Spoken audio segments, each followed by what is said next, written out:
Today we're speaking about Bok Flower, specifically as it relates to the return of Handré Pollard. Pollard's return creates a tricky situation for the Bok selectors.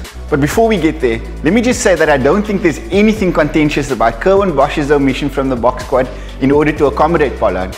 Not only is Pollard a far superior player, but we also have to learn the lessons of the past in terms of blooding kids before they're ready. I think specifically about Jantjies, who had all the technical skill to excel, but was pushed too soon and lacked the mental maturity. And where is he now? He's 24 and retired, sitting on a farm in Burgersdorp. So in that context, it's my view that Coach Alistair Coetzee made the right decision for Bosch to play Currie Cup rugby. The Bok coaches have identified areas of his game that need improvement and will make a call on his return based on his development in these areas.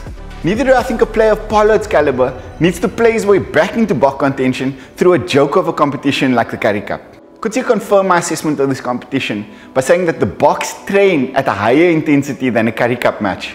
What? So the only real decision now is whether to boot Jantjies as a starter, and he's been very good recently, and then to replace him with Pollard as a starter, or whether to use Pollard off the wood.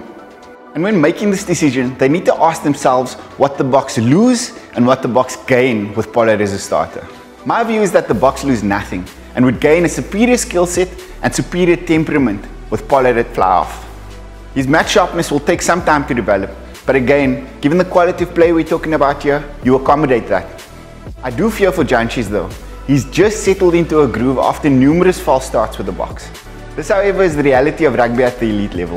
Whether he's retained as a starter or plays off the bench, his reaction will speak volumes about the player he is. The bigger picture, and one that Bok fans should rejoice in, is that for the first time in longer than I care to remember, we have two young, gifted Bok 10s vying for a starting spot, and another with huge potential waiting in the wings.